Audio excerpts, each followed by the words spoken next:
Shalom jemaat yang diberkati Tuhan. Senang dan bahagia bisa melayani jemaat dalam renungan harian hari ini. Marilah kita berdoa untuk mengawali pembacaan dan renungan firman Tuhan hari ini, Senin 12 April 2021. Mari kita berdoa. Bapa kami yang ada di sorga, puji syukur dan terima kasih kami umat-Mu sampaikan karena kami berkesempatan tetap menerima anugerah, kesehatan dan berkat-Mu pada hari ini.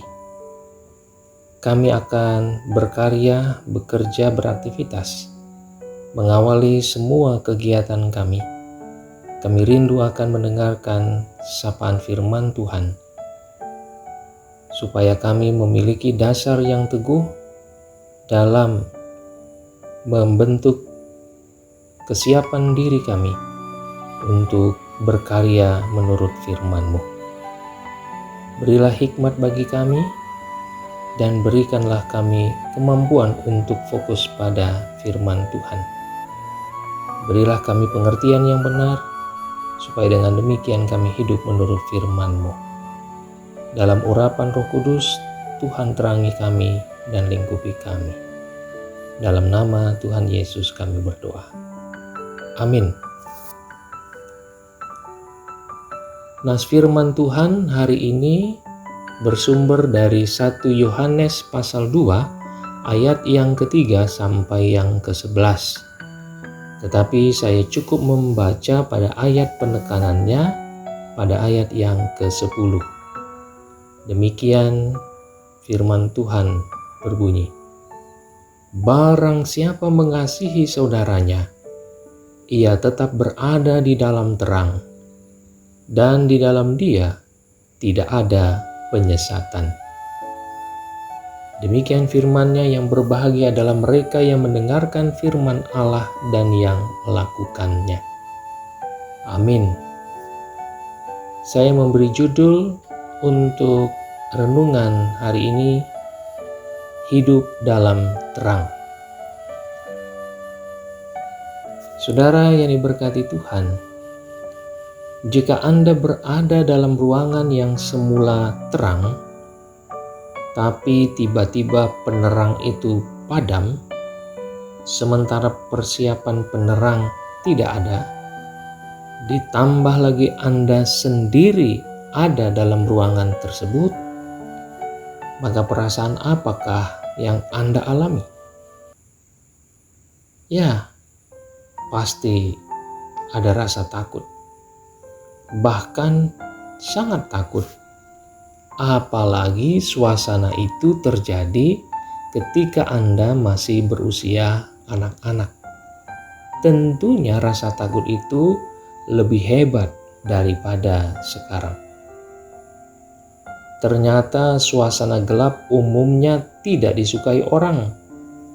Karena itu banyak orang mengantisipasi keadaan gelap dengan menyiapkan alat penerang yang memadai dan kemudian menyelesaikan aktivitasnya sebelum gelap tiba. Pertanyaannya adalah, apakah semua orang tidak suka pada keadaan gelap? Ternyata tidak. Ada juga orang yang mencari suasana gelap agar ia bisa leluasa beraksi, melakukan tindak kejahatan mencuri, merampok, asusila, dan aksi lain sejenisnya, agar tidak dilihat dan tidak diketahui oleh siapa. Dalam konteks ini, perbuatan-perbuatan jahat dan tidak terpuji selalu diidentikan dengan perbuatan gelap. Apa maksud perumpamaan terang dalam pewartaan nas ini? Apa yang harus dilakukan agar kita menjadi pribadi terang? Ada 3 bagian yang harus dimengerti untuk memahami nas ini. Yang pertama, tentang konteks mengapa nas ini berbunyi seperti itu. Ternyata nas ini muncul sebagai jawaban ancaman propaganda antikristus dan maraknya ajaran-ajaran berkategori sesat pada waktu itu. Bahwa ajaran-ajaran moral yang mengusung pentingnya hidup peduli dan saling mengasihi dalam kebersamaan dengan cara menekan laju egoisme diri dan hentikan perangai mau menang sendiri dalam sikap hidup sehari-hari, sesungguhnya tidak berdasar. Yang kedua, hukum terkuatlah yang menang dalam hidup kebersamaan. Tidak bisa dijadikan landasan yang menjanjikan prestasi untuk meraih sukses hidup dan kebahagiaan. Prinsip hidup ini hanya melanggengkan pertikaian, konflik, dan manusia jadi serigala terhadap sesamanya dan yang lain. Jika tidak dihentikan dan diganti dengan prinsip kasih sebagai pengikat kesetaraan dalam hidup bersama, maka tidak ada kedamaian dan tidak ada kebahagiaan. Yang ketiga, hidup dalam terang sebagai perwujudan kasih yang murni bukanlah perintah dan aturan yang baru.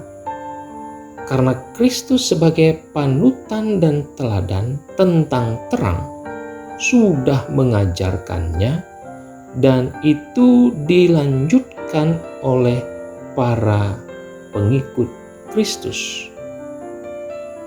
Barang siapa mengasihi saudaranya, ia tetap berada di dalam terang, dan di dalam dia tidak ada penyesatan.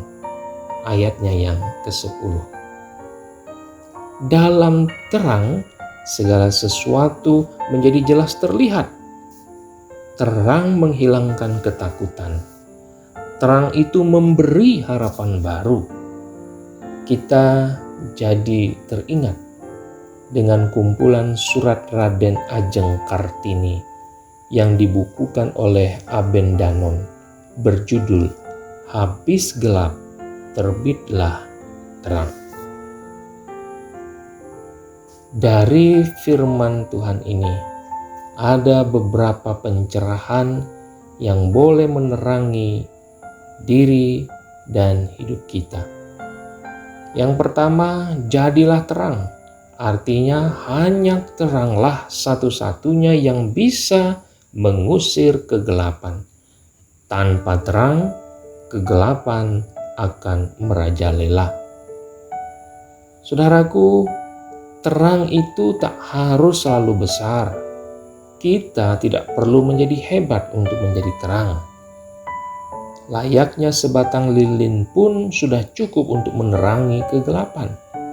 Jika dunia ini adalah ruangan yang gelap, kitalah lilin yang walaupun kecil, tetapi ada di setiap sudut untuk membawa terang dan mengusir kegelapan.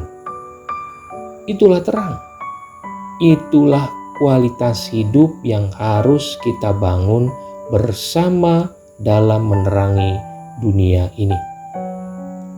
Kedua, memang tantangan hidup semakin kompleks. Tawaran duniawi semakin menjanjikan. Uang dan kekuasaan itu menjadi pilihan utama hidup kebanyakan orang. Karena uang dan kekuasaan, naluri manusiawi, hati nurani dan mata hati manusia menjadi buta dan bisu.